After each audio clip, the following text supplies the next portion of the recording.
Welcome in, one and all. Thank you for joining us once again. Hi. I still don't have a cool welcome thing. It's okay. You don't have to. There's no pressure. But I want one. Grab a thesaurus and just pick a word. That's what I would do. Yeah, that's true. That's how we came up with our band name. It is. Yeah, just looking at a dictionary, word of the day. Yep. Mm-hmm. That's how we got Wither word it is. Sure, why not? Just as good as any other word at this point. Yeah.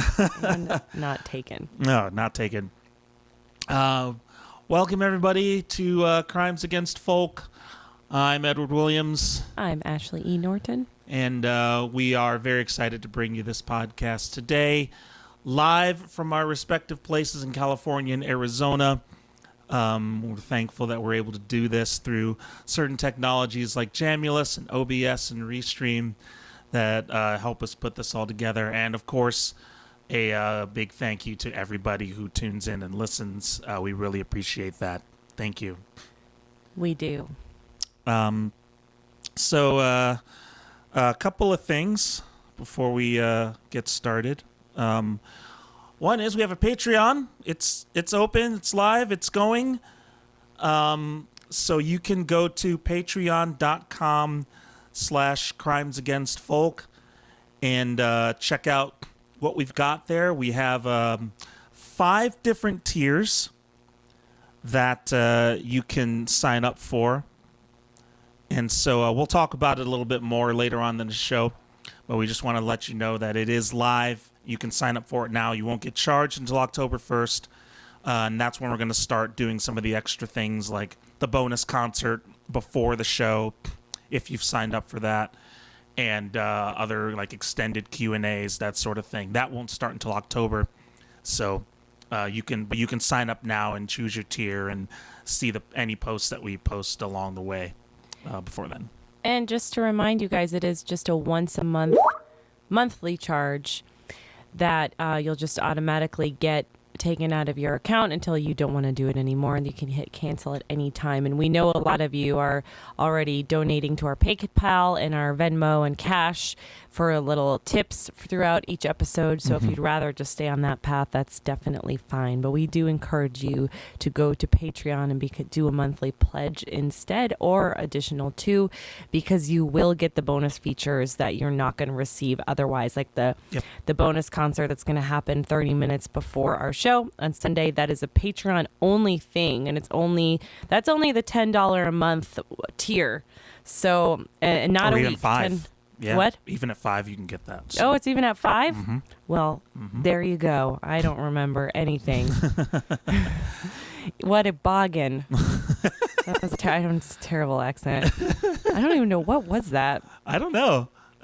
Boston? Boston? Trying to be Boston. What a boggin. There we go. I did it. Nice. Thank you. So, yeah. Go over to patreon.com/crimesagainstfolk. Check out what's going on there. Feel free to sign up if you like. And, yeah, we'll go from there. Yeah, we're excited about it. One other thing to mention, isn't it Brad's birthday? Or was it Brad's yesterday. Birthday? Yay! Yeah. That's my fiance, Brad. Woohoo! It was his birthday. We had a really nice time. His parents came in for the weekend. Cool. Which he knew about, but what he didn't know is that his brother was coming in to surprise him. Oh, nice. So, and it worked out so well because his brother and his sister-in-law drove in from Utah, and I left a key for them. And and instructions on how to find it. And we went out to lunch. And so when we came back, they were just kind of sitting on the couch. And what a lot of you may not know is my fiance, Brad, is a very highly trained, high-ranking kung fu artist. So I didn't think about it at the time, but afterwards I was like, oh, maybe that wasn't a good idea. But it worked out. Luckily, they were just sitting at, like, Rob was like, no, I knew better than to, like, get up or, like, jump out. Like, Right. I figured if I'm just sitting there, it would probably be okay. Yeah, give him a chance to react before. Yeah, and he was so surprised, though. He had absolutely no idea. I mean, Good. I don't think Brad's used to getting surprised, so it was really fun. No, he usually does the surprising, I think. I know he Yep. enjoys that. So. Yep, he's the surpriser, not the surprisee. So Yeah. it was really, really fun for him. He said it was one of the best birthdays he's ever had. So. Oh, good. Yeah, Good. Well, happy birthday, Brad. I'll tell him you said that. He's out joyriding around with his brother right now. They're already getting into trouble. Of so, course they are. Yeah, That's fine. Yep. It's his birthday. He's allowed to get in trouble, I guess. I guess so. I'm like, I'll be here doing my podcast. Don't call me. You guys will figure it out. I'm busy. I'll bail you out later. Today's guest is a wonderful singer-songwriter based in San Diego. He's a country guy named Ben Grace. And how did we meet Ben Grace? I'm trying to remember. We met him at Randy Driscoll's party. Oh, yes. Or- The damn jingle ball, right? Yeah. So Randy Driscoll was a guest on our show. So you guys might know her from Crimes Against Folk, episode numbers, like one of the first ones. Mm-hmm. But she has a yearly Christmas show called Randy Driscoll's Damn Jingle Ball. Mm-hmm. And every year she has a same cast every year of artists that come out and perform. And then she also has a little bit of a rotating cast. So we got invited to come play. And so did Ben Grace. And I don't know how she heard of Ben, but she heard his music and just fell in love with it, as you guys will too, and as we did. And he went up and performed, and I remember just hearing him perform and being like, wow, he's really, really good. And he has a partner named Karen who sings harmony with him and also writes some music with him. She's a lyricist, and she's also incredible. So it was just... they really, really have impressive stuff, and also just getting to know their music a little bit on Spotify and Ben's music, because they have a duo, and then Ben has his solo thing. Both fantastic. I mean, really one of my favorite independent artists out there. I think he's done some really interesting things, and he's done quite well on Spotify as well. So what's cool about Ben being our guest today is we've asked him to do our tips and tricks section on Spotify. And in fact, he already had it done. So we're just going to play this really, really useful video that is pre-recorded that Ben did for this musician engagement group. And if you're a musician, you should definitely stick around and listen to this and save this podcast episode and refer back to it, because it really is helpful, and it helped Ben hit over 40,000 streams for multiple songs. Yeah. So, I mean, besides the fact that his music's just really good, you kind of have to have good music too. But I know a lot of you do. So you can do it. And Ben will tell you how. Yep. That's fantastic. So thank you, Ben, for allowing us to share that with our audience. Mm-hmm. And hopefully you'll get some use out of it. So, yeah, please stick around. Hang out with us as we talk to Ben, and then hang out later as we listen to his words of wisdom. But first, I think we'll get started with a little show and tell, yeah? Yeah. Yeah, let's do it. So it was your turn this week, and you sent me a really interesting... I was not expecting this photo. I forgot about it. I know, I did too, and I wanted to...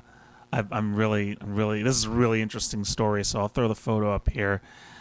Yeah, well, before we give it away, does anybody, and if you're a listener, and you're not watching, I highly encourage that you go to our crimesagainstfolk.com, pause this episode, go to crimesagainstfolk.com, take a look at the photo before you listen any further.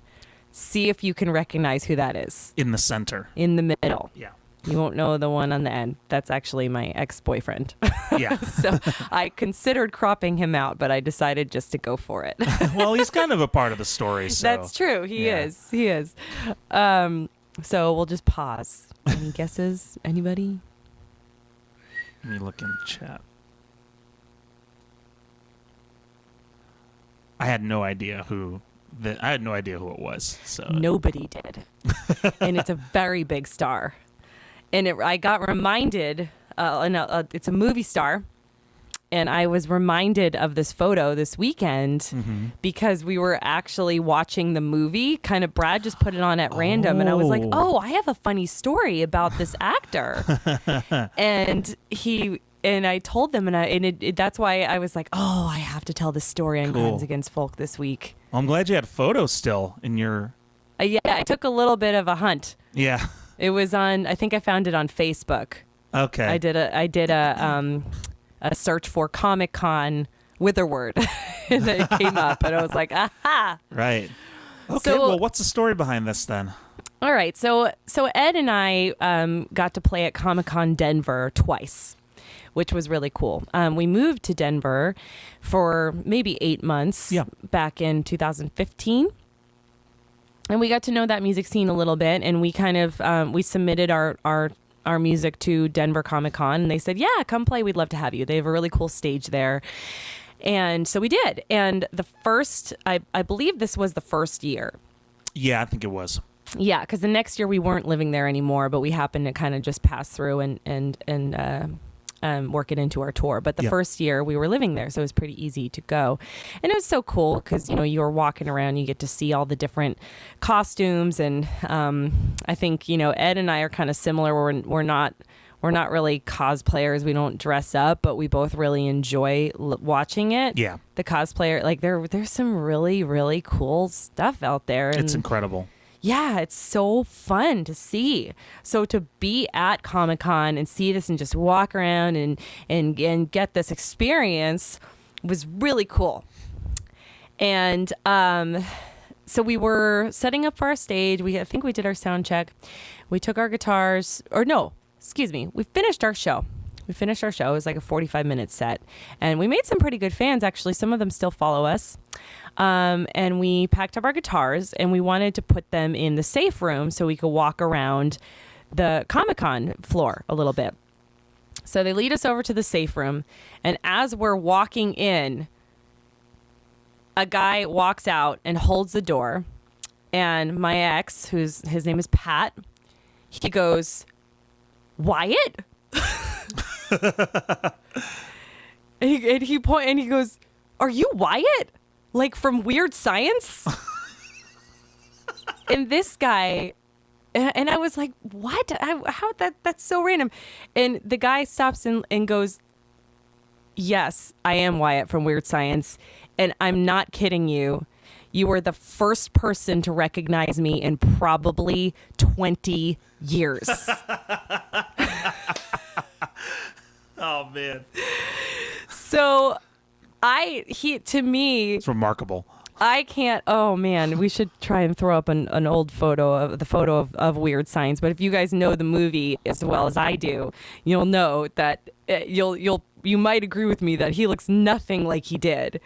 I think. I see some resemblance, but there was no way in a million years I would have looked at this. I probably could have sat and had a 4-hour conversation with him face to face and wouldn't have known that it was Wyatt from Weird Science. Right.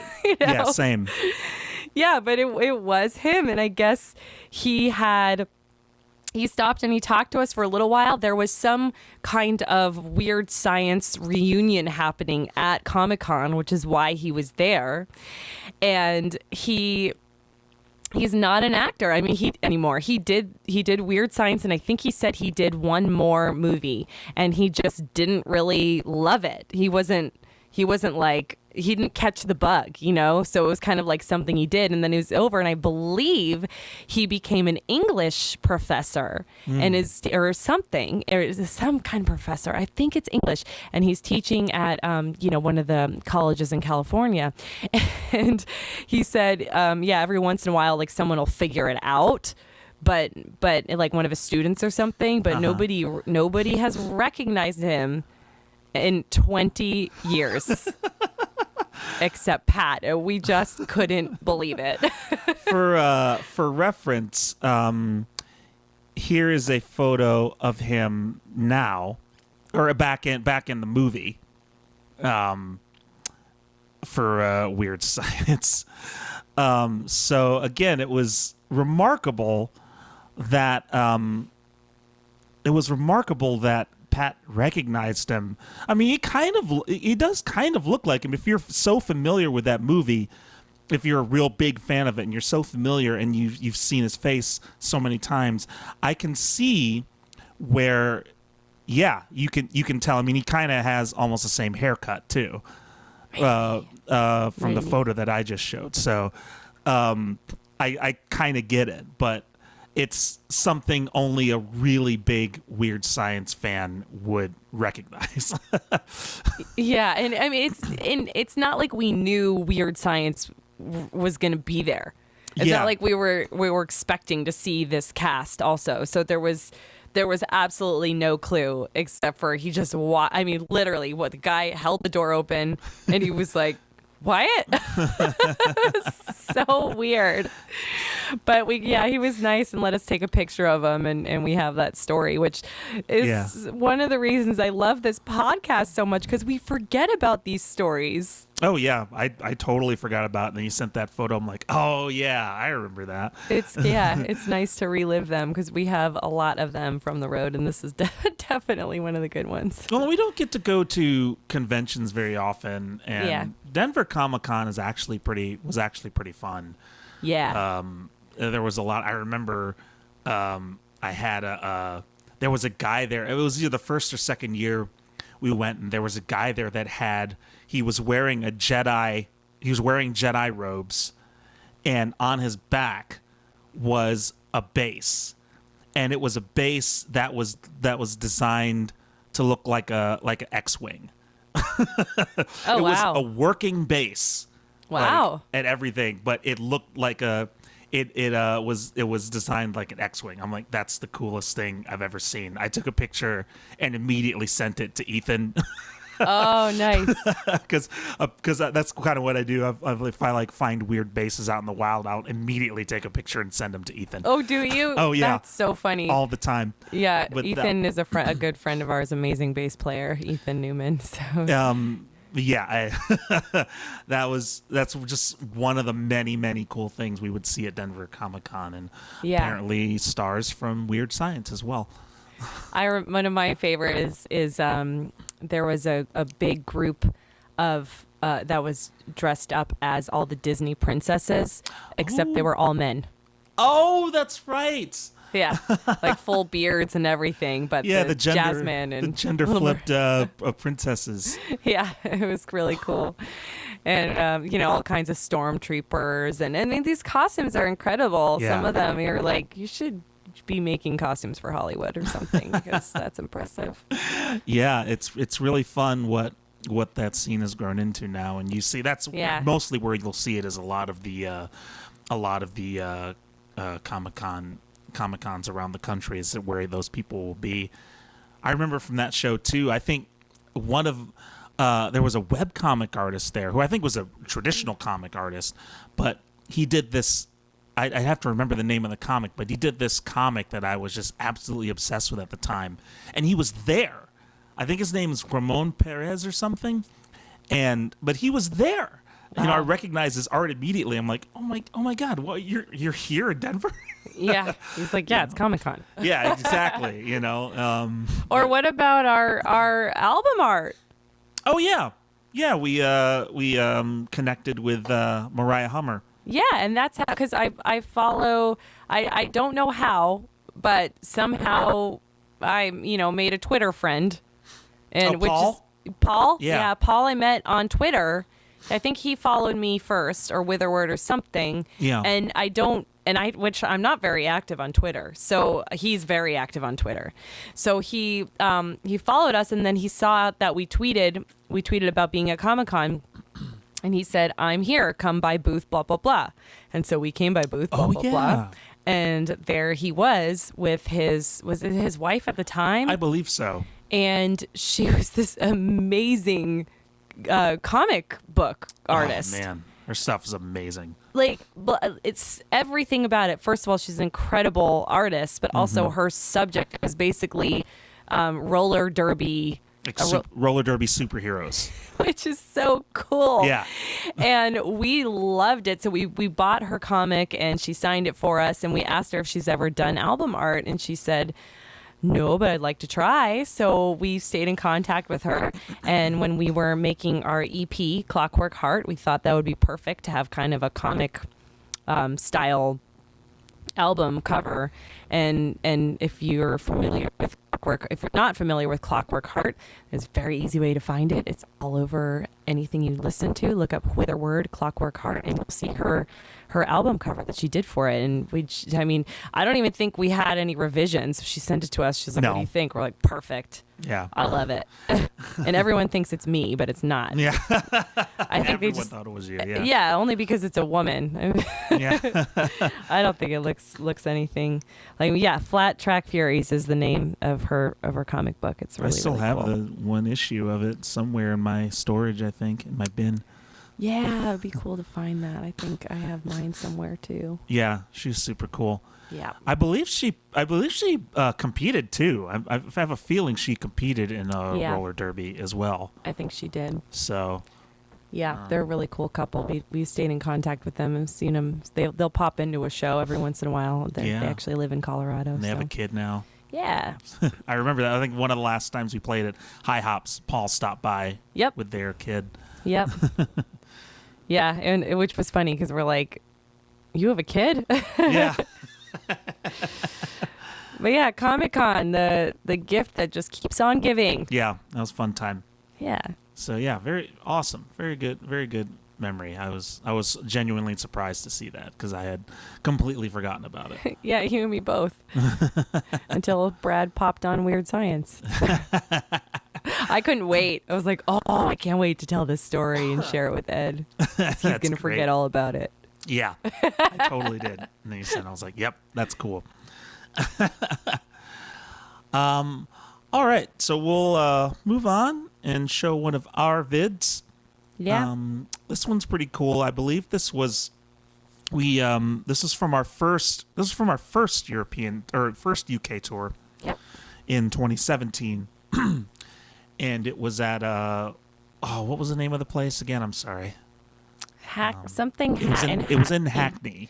The event was called like Starry Nights or something like that. It was a proper English pub. Yeah. Is where we were playing. Pub in Hackney. Yeah. It was packed. And we played Cold Dead Body, and it was a very, very lively audience.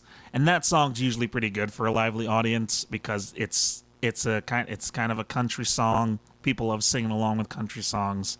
No matter where you go in the world, it seems people love singing along with country songs. So we decided to bust this out, especially with the call and response. Yeah, they get, and I love how if you listen to the end, the crowd just keeps getting rowdier. Yeah, it's really fun, and you can feel us pick up that energy too, which is one of the most fun things about live performance is that energy exchange between musician and audience. Yep. So this is our performance in Hackney of Cold Dead Body.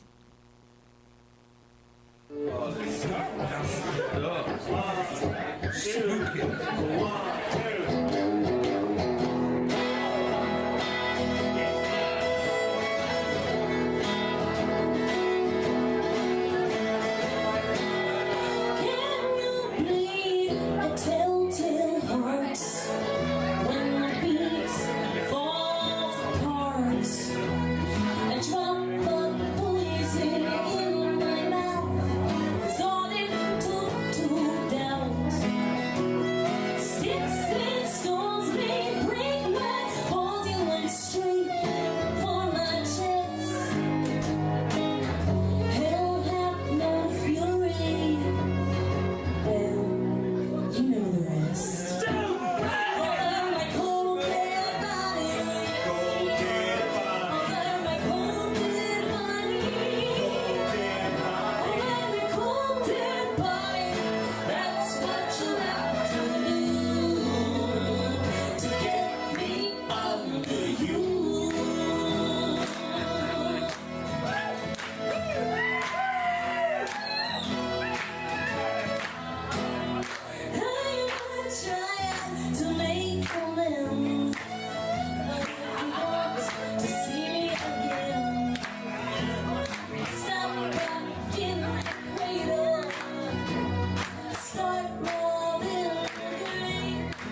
All right.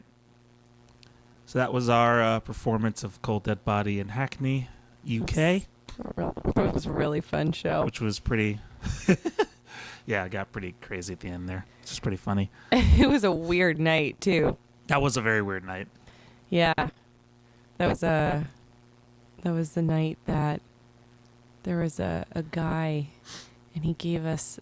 I'm trying to remember exactly how this goes, but he gave us a book at the beginning of the night, a book of poetry, I think. Mm-hmm.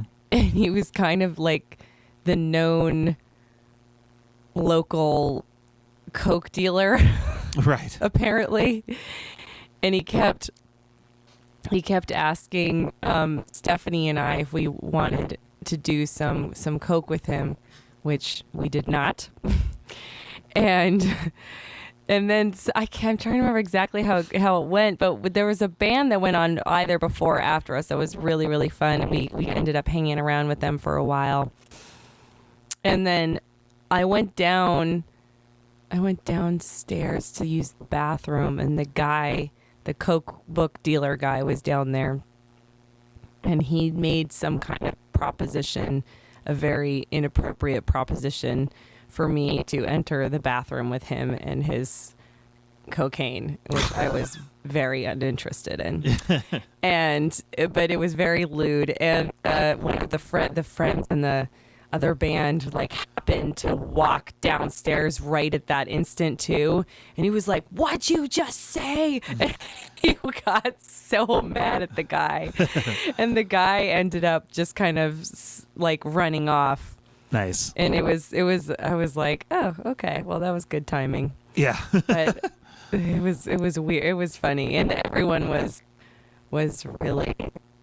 It was a very, very rowdy bar. Oh yeah. I think Very rowdy bar. Our friend, my sister's friend Dougal, came to that one, didn't he? I I think he showed up. I think it was that one, or was it that one, or was that the other one in the famous place in London? I don't know. That London tour was full of experiences, though. We have a lot more stories and videos to share from that, but this was one of the interesting ones. I think we all walked away from that night going, that was really interesting. Yeah, absolutely. The place is called Biddle Brothers in Hackney. Right. So yeah, maybe that's what it. Maybe that is when it is. I thought it was maybe at that other place, but yeah, George Tavern. I thought that's where he. Oh, yeah, maybe we did have a couple friends show up at George Tavern. George Tavern was a really cool place. Great sound. Oh yeah. Mm-hmm. I'm sure we have a video from that somewhere too. Yep. Okay. Next up. Ben? Yep. Yay! We will. Ben Grace is our guest today, as we mentioned, and what we're going to do is he sent along a couple stories. I'm going to play one of them for you, and it was one of the stories behind one of his songs, and I thought the story was really, really poignant and very interesting to listen to.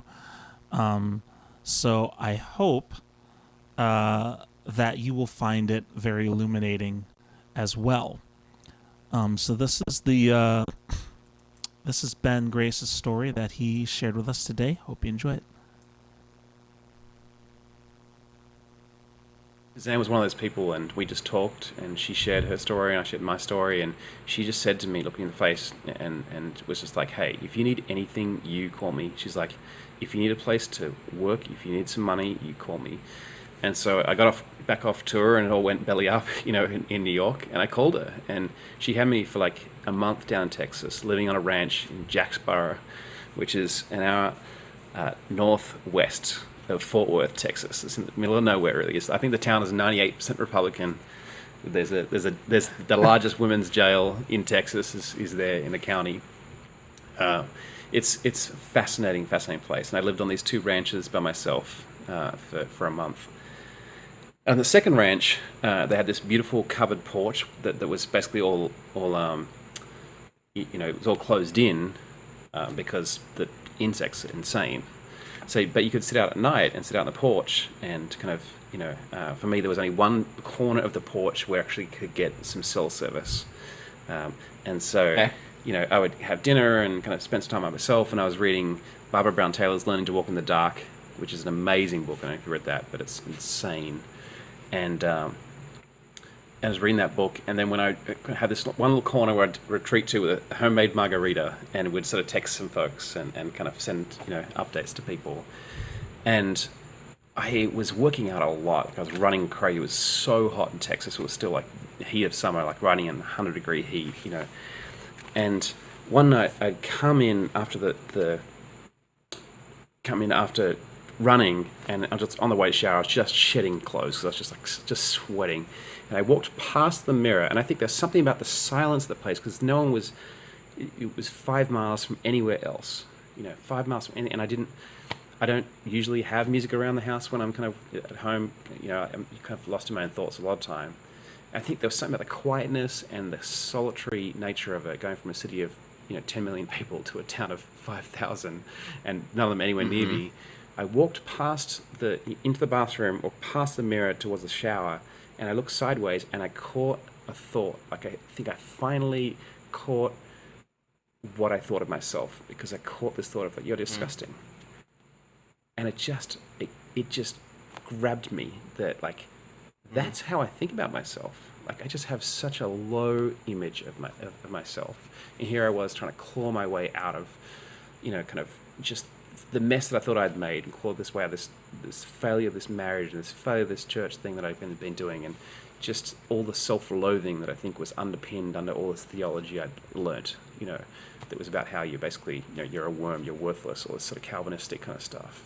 And it was there, it was embedded in my head, and it was a shocking moment for me to kind of learn that was what it was. And so that was when I started really intentionally trying to look in the mirror. As cheesy as it sounds, like naked, looking at the mirror and telling myself a different story. And oftentimes it'll be like the same thing, sitting out on the porch naked, writing, and just trying to connect with this kind of creative spirit, the creative soul, and listening to the coyotes howl in the background. And so this song, whilst this song feels like courting the other, courting someone who you want to go to bed with, and it kind of feels like this kind of this song. That song, I think, is about the search for intimacy with myself. This idea of come to bed, my darling, the night's much too loud. Is like that night was loud in my head. The thoughts were loud inside me, and this kind of like, I'd rather not, drift off to deep sleep in these cold sheets alone. Was this kind of feeling of loneliness in myself. I was distant. I didn't know my story. I didn't know my voice. Didn't know, how to love myself. And so that song, whilst it I think a lot of people would like, oh, that's just a cheeky little song about wanting to try and, get someone to bed, is more, I think, about Barbara Brown Taylor's book and the darkness and my fear of that, the fear of the darkness inside myself, the fear of the self-loathing, the fear of that I might never kind of learn that intimacy with myself first, so that's the story of Come to Bed, My Darling. So that's I don't tell that all that often. I think I told that on the Heathen podcast, because that was the name of the episode was Naked and Unafraid.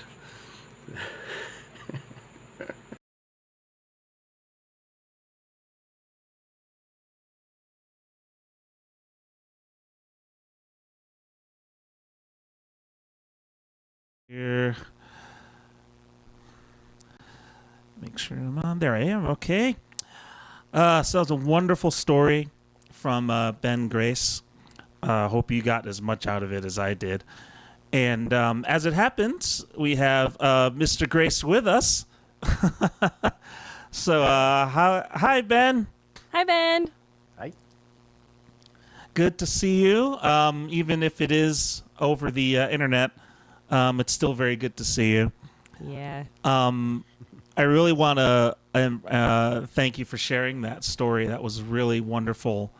It was a really wonderful kind of introspective thing that seems that you got out of this experience. And I wanted to, I kind of just want to ask, like, do you think this sort of loathing feeling. Do you think that's normal for artists? Do you think that's a thing that most artists struggle with? I think it's something that a lot of artists struggle with for sure, and I think there's different wounds for it. Um, I'm a big fan of the Enneagram, which is kind of, for those of you who don't know that, it's sort of a self-work tool. It's kind of, some people would say it's a personality profile. I think it's deeper than that. It really is how you've sort of organized yourself and kind of how you've made sense of childhood wounds and how you've basically learned coping mechanisms for those things. And I sit right on on kind of an intersection of two personalities. One's kind of the achiever, like the performer, that the person that wants to like put an image together to the world and sell it to the world. Yeah. And one's more of the romantic and the sort of the melancholic. And I think a lot of artists exist in those two spaces. They're either performers where they're kind of out there, like putting themselves out there, and underneath all of that bravado and that like energy, often is this kind of feeling of just like, I'm not quite enough. And so you're sort of projecting this image to the world, but you're projecting yourself to sell and to kind of be admired and to be loved by people. But deep down, you're still trying to fill a hole.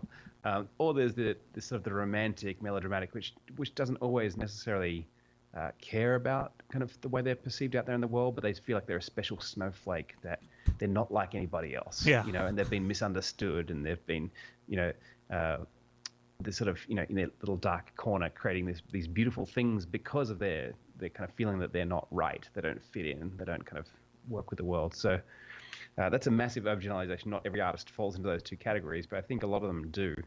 And I think that a lot of us struggle with a sense of self and how to kind of get to a space of communicating that to people. And I think particularly when you're in front of people as performers, like you guys are all the time, it's easy, I think, to get detached from a sense of self that's inward, that is you, and that sense of self that gets admired and applauded by people out there, and you can go chasing after that applause, and that can keep eroding that sense of self inside. So it's a balance being an artist for sure. No, absolutely. Like I know I've struggled with that pretty much. I think my entire career and a large part of my life, it's been really difficult to sort of reconcile the two personas, oftentimes. But I think it's gotten a little easier as I've gotten older, but it's still a thing that that's still a thing that I struggle with a lot, for sure. So. It's interesting that what you say about chasing the applause, because I find that, and maybe, I don't know if you feel the same way about this. Ed, I don't know if you feel the same way either, but I get kind of down after a really good show. So if there's a really good show with a lot of that applause and a lot of it, just like for whatever reason the show becomes great, whatever that reason is, I'll find the next day that I'll be pretty down, and I'm just kind of waiting for the next one, which is especially hard during COVID times right now because we don't really have that next one coming. Yeah. I don't. Do you guys feel that way after big shows? I think our brains are like obviously a balance of chemicals, right? And things that kind of will give us that momentary sense of pleasure, and that thing will give us that hit, the dopamine. And then all the other parts of it that make it up, the complicated parts of it. And I think to a certain degree, as artists, we need to understand that like that kind of hit that we get from applause and the hit we get from playing the show is transitory. Like it's not the thing itself. Yeah. So I definitely agree with you, Ash. Sometimes like the day after, or even I think, especially in COVID, when I play a show online, my favorite thing after a show is to go to the bar and have the conversation with someone and really connect on that deep human to human level. Mm-hmm. And so in COVID, we play a show online, and then you don't have that. You sort of just go back to your couch and watch TV, or you go on. For us on a Thursday night, we finish so late that we usually go off and like buy some fast food, which is just not satisfying. It doesn't fill up that human part of you for connection. So I'm with you entirely on that. Yeah, it is a little weird. I've definitely struggled with a sense of identity during COVID, because I often feel like music defines me, and I'm trying to mentally get out of that space, because I don't think it's necessarily true, especially considering if I'm like I've been with my fiance now, Brad, for the last 3 years, but before him, I did not want to meet my like next boyfriend or whatever at a show, because I feel like when I'm on stage, I'm a completely different person than I am in normal life. And so I've picked up some boyfriends that it just becomes kind of disappointing that I'm not that like bright, bubbly person that I am all the time on stage. And so I was like, I can't. And luckily I did not meet Brad on stage. I met him just like in a house, just having a normal conversation. And sometimes I feel like, well, if I'm not that person on stage, like, who am I? And it's a really interesting, thought-provoking point you brought up there. I don't have an answer for it, but I feel it. I think even outside of romantic relationships, I think a lot of fans and supporters can get this version of you, right? The projection, the version that you're kind of showing online and that you're kind of selling to them, whether it's conscious or not, I think, honestly. And I think this is something that I've been trying to do over the last few years of my life, as I've sort of, made my way out of a very unhealthy period of my life, and kind of as my marriage broke down and kind of my job in New York and all that kind of stuff fell apart, and several really significant relationships fell apart, that one of the things I realized I wanted to do is just be more authentic as a person, just tell more of the story, and just be more honest. And what I've noticed is that I've actually attracted a lot more people in my life, followers, fans, friends, relationships, who have been through similar things. They've had really big things happen to their life. They've had their life, the bottom of it sort of dropped out, and they don't know the answers for it. And those people are kinder, more compassionate. They understand. There's a real empathy kind of there. So already, it's not a ploy by any means, but I think already I'm kind of feeling the benefits of really showing up myself authentically and being honest. That doesn't necessarily mean, I'm a guy that likes to have a good time. I like to have a laugh. Yeah. And then I also like to really discuss how the world is broken and go down the rabbit holes of those things. I like both of those things in parts. And I try to in my shows and with podcasts, just show a little bit of that range so that I'm not just selling one particular part. So that people, don't get that disappointment. Yeah. Not like my ex-boyfriends. Yeah, that's awesome. Yeah. I mean, I remember having the similar conversation with another artist that Ed knows, Scene.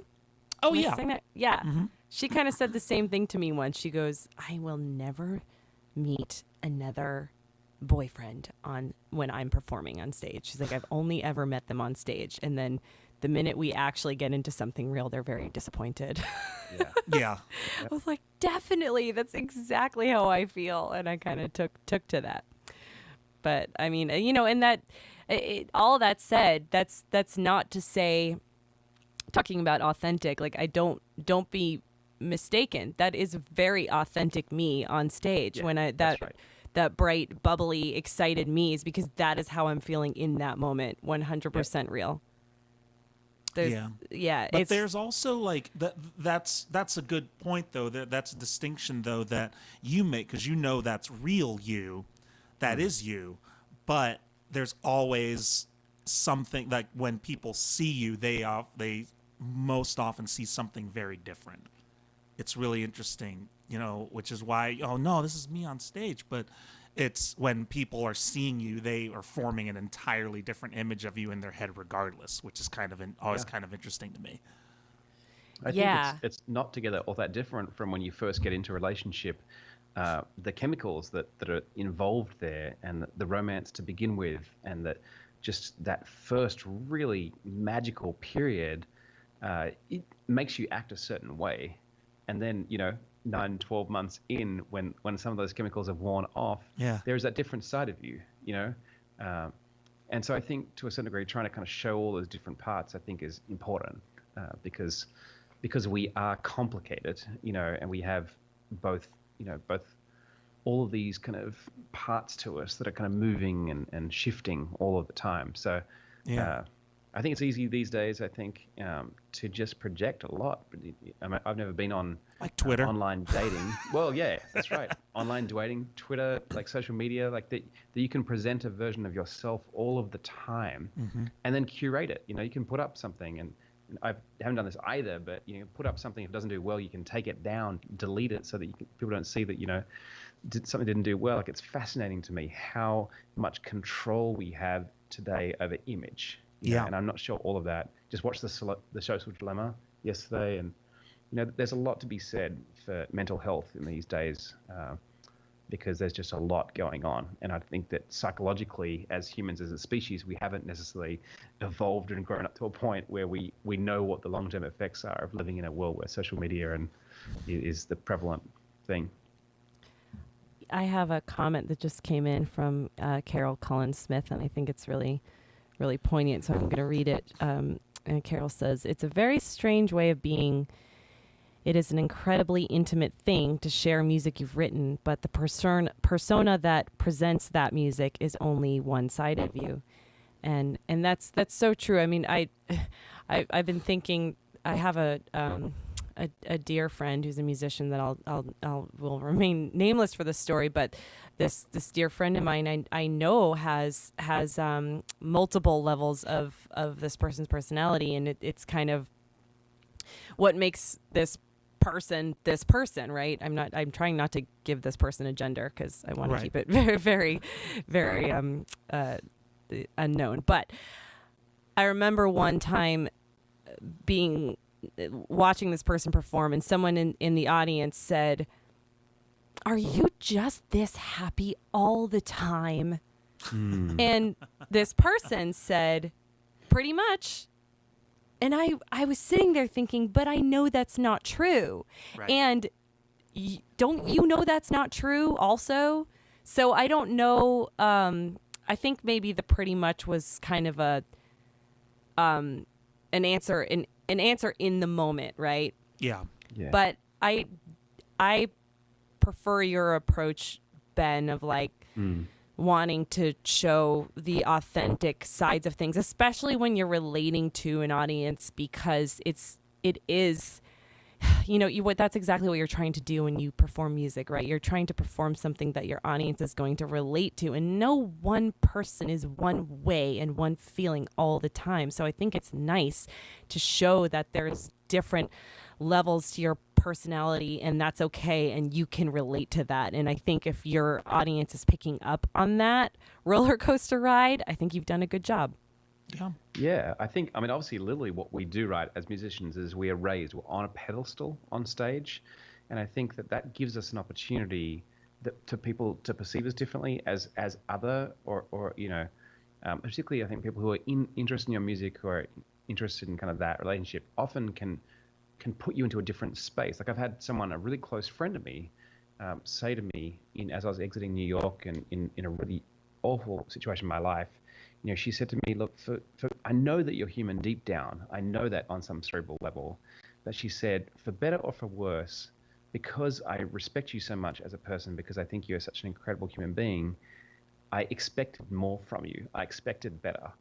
And so I think a moment like that on stage, when someone asks you something, there might be an opportunity, I think, presented there to just stop and actually talk about that honestly, and to educate people about what life is like as a creative. Because I think we often have these huge highs, right? A great show, or this moment in the studio, or a moment writing a song that just you feel like the world just melts away, and you kind of reach into something divine or something transcendent or something incredible. But then you wake up on a Tuesday morning and you don't know when the next gig is coming. You don't know when the next check is coming, and you experience these like existential lows as a human being. And I'm not saying we're different from other people. I think other people have exactly the same struggles. Yeah. But I think that the creatives often can be at the coalface of really brutal ups and downs and brutal roller coasters because of this life. So I think it's a great moment, I think. And one of the things I'm cognizant of being live is that when the audience talks back to you or asks you a question, which is my favorite thing, is like, be honest, be present, go with them, follow that thread, show up. And speaking of live, you're going live quite a bit these days. What can you tell us more about your live show and what it is and where we can find it? Yeah, so we moved into this brand new house. You can see there's a fireplace behind me. Nice. 1 month before COVID hit. So it was myself and my partner Karen and our friend Matthew and Christopher who were married about a year ago. And Matthew's a musician as well, as Karen is. And so when quarantine hit, we just decided we'll just go live on a Thursday. We didn't really talk about it a lot. We're just like, hey, we're all locked down. Let's do it. And we've been going live every Thursday at 7 p.m. Pacific since. Oh. Once a week. And this thing called the Heathen Happy Hour is what we call it, because Matthew and Karen have the Heathen podcast, and we go live from the Heathen podcast page on Facebook. And it's been an evolution. At first, we didn't really know. The first couple of weeks, we had no idea what we were really doing. We were just, playing some of our own songs and talking and processing the events out loud. And then we fell into this bit of pattern where we basically did this request show where it's all about alliteration. So it's Disney, Dixie Chicks, and drag, or boy bands, breakups, and beer. Awesome. And then people would request songs around those themes, and we usually cover between 15 and 20 songs a week, which is insane, learning that many songs. Yeah. Every week? Every you single learn week. that? And then a couple months in, I was just like, this is a lot of work. And I had a record obviously just come out a couple of weeks ago, and so I was preparing for that, and I'm like, I need some space. So we went to every other week for the request show, and then in between weeks we've done things like we obviously did. Karen and I have the thing called Story and Tunes, our duo. We did one of those. Matthew has a band called Girl Boy, which is soul hip hop. It's gorgeous duo. Yeah. And so in between shows, we're doing different things. And they've also done a thing called Cover to Cover, which we've taken an album that we love and done from cover to cover. So we did Natalie Merchant's Tiger Lily. We did the whole album in order. Wow. So we've just done a bunch of really interesting things, and it's become one of the most incredible. I mean, there's a small community of people who show up pretty much every week, and there's a lot of other people that kind of come in and out, come in every couple of weeks, and it's become this essential part for some of us, to stay connected from people I've met across the country while touring. And it's been an absolute delight, and the joy of learning that many songs, and the joy, I think, of just showing up and going online and playing for 2 hours every single week has been really, really fulfilling and educating. Yeah. And it's been a real laugh, been a real fun time. Yeah, that's been kind of the fun thing about one of the few fun things about this quarantine is that we've all kind of said, all right, well, how can we keep doing what we're doing in our house? That's right. Absolutely. How can we kind of revolutionize what we're doing? Like, when Ash and I, we've mentioned it before, we wanted to do a podcast for a better part of 2 years now, but we were moving around so much and playing so much, we just didn't really have the time to do it. And then everybody got forced into quarantine. Ash is in California. I'm here in Arizona. And so we're like, all right, well, what do we do now? Okay, let's find ways to make this work online. And we managed to do it. So I think you're starting to see that sort of spirit, sort of inventive spirit, crawl through the entire creative community, not just musicians, but really all kinds of creatives are starting to do more live streaming, do more just YouTubing, whatever it is they want to do. It's pretty great. Yeah. Yeah, and I think outside artistically, like, we just need connection as humans. That's a huge part of who we are. Yeah. And so I think we all, obviously I've lived for 9 years now in the States, a long way from Australia where I'm from.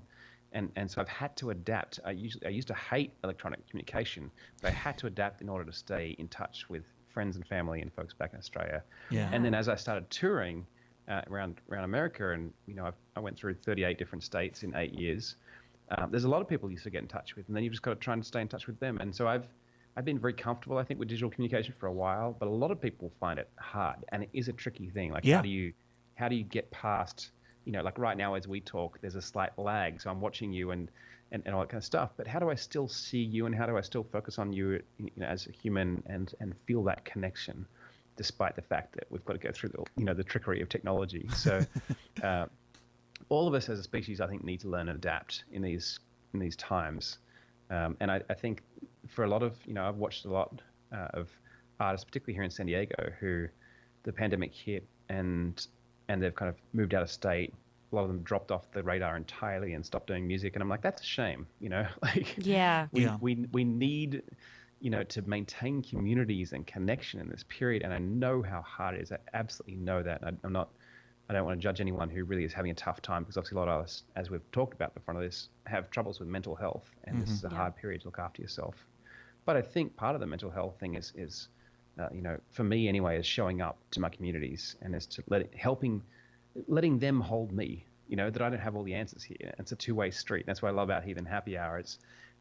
Even on a week where you're so busy, like scrambling to get there, you start the show, and then the comments start coming through, and people are so hilarious and so funny and so insightful and caring. And I'm just like, I feel seen by these people. And I think that's the delight, I think, of artistry and creativity.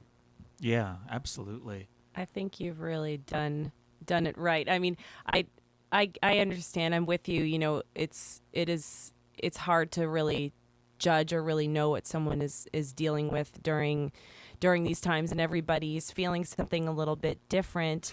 And some people have just completely shut down, and I do understand that, but it is a shame because, I mean, for, like Ed said, we've been wanting to start a podcast for 2 years, and we're finally able to do it. I mean, we did not, we didn't have the time. I mean, being on tour full time, we didn't have the time or really the capability of being somewhere solid where we could do it. And so we saw our window and we took it.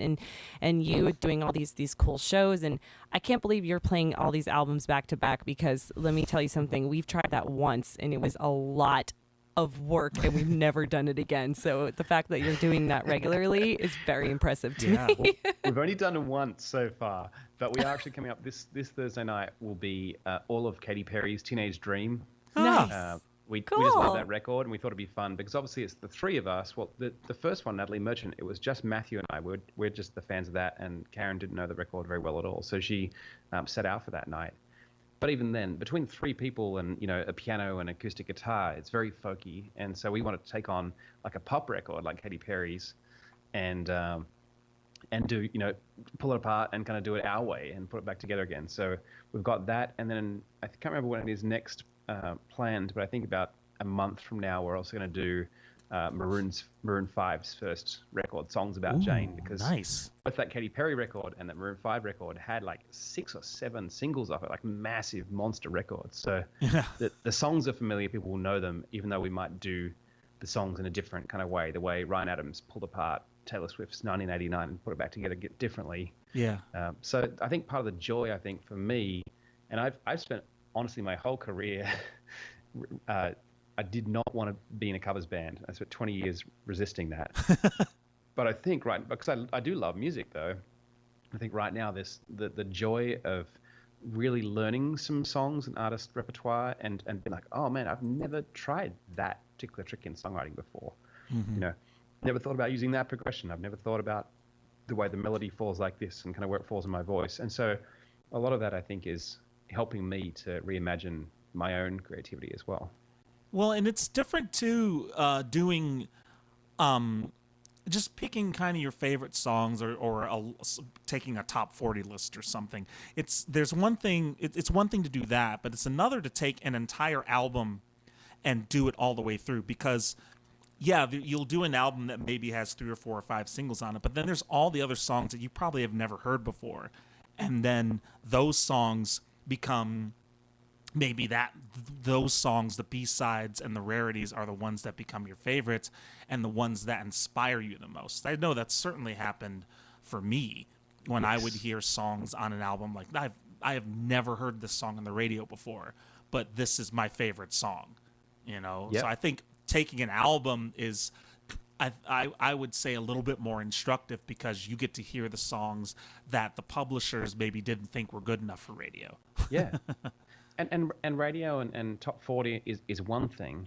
And then there's, like you guys are songwriters, so you get this. There's the songs that you really care about. The other people are like, I don't know. But there's the songs that maybe like speak to some piece of truth for you, and kind of have this real deep, meaningful thing. And often those deep cuts off the albums are stunning. Absolutely stunning. And I'm a 90s kid, and I'm an albums all the way kind of dude. Like, I love listening to the whole thing. Like when Taylor Swift dropped Folklore, I was just like champing at the bit. I wanted to sit down and listen to the whole thing from start to finish, because I know she's a songwriter, and so here she is dropping this this album, which I knew just from the little snippets I got so far. I was like, this is a very different album for Taylor Swift. Like, this is not a big pop thing that she's going to tour and go on some massive world tour thing. This is a work of hers that she's crafted during this really unique period of time. And it's a throwback to some of her old songwriting. And it always has the word folk in it. I'm a huge folk fan. Yeah. Obviously, that's why I'm talking to you guys, because I'm a huge folk fan as well. And I was just like, I can't wait to just dig into it, because something, when an artist really kind of, the album, I hope, will never die, because it is something of this work where you've sort of curated a whole experience for people. Yep. And it sucks that we've just elevated some songs over others, because there's something about the whole package to me that has beauty and has something to say. I totally agree. Yeah. I totally agree. I love albums. I'm still like, I know we're in the age of the singles, but I'm a snob. I can't listen to singles. I have to, like, even if it's one of my favorite artists, I'll wait until they release the whole album before I listen to their single, unless me I'm too. forced to on the radio. Me too. I can't really do singles. I would have to, like, I'll hear a single in passing. But Or then I'm EP. like, EP's good. Yeah. yeah, EPs are, yeah. Well, EP again, you can kind of take the same approach. You can put it together as a work. A single does, not to invalidate a single, but it does kind of exist on its own, and that is a different thing than taking a journey through 4 or 5 or 6 different songs. Yeah, for sure. The hardest thing I think is the single exists because we've created a market that is hungry just for the next thing. Like, people in the music industry had said that out loud. They basically created this machine where by the time you already finished listening to the song, you're ready for the next one. Like, they've used words like, suckling on the teat, where they're just kind of, they're constantly wanting you just to consume the next thing.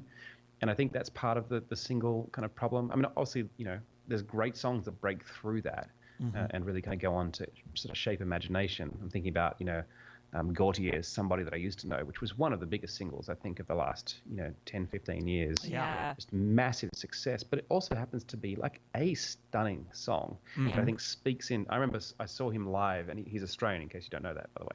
I don't know that. And I saw him live in New York City. I think it was the Mercury Ballroom, I think. I can't remember. It doesn't matter. But it was a huge place. And I remember getting to this one particular point of the song where it has that line, collect your records and then change your number. And people sang that with this, like, everybody almost shouted this lyric with this feeling of just like, yes.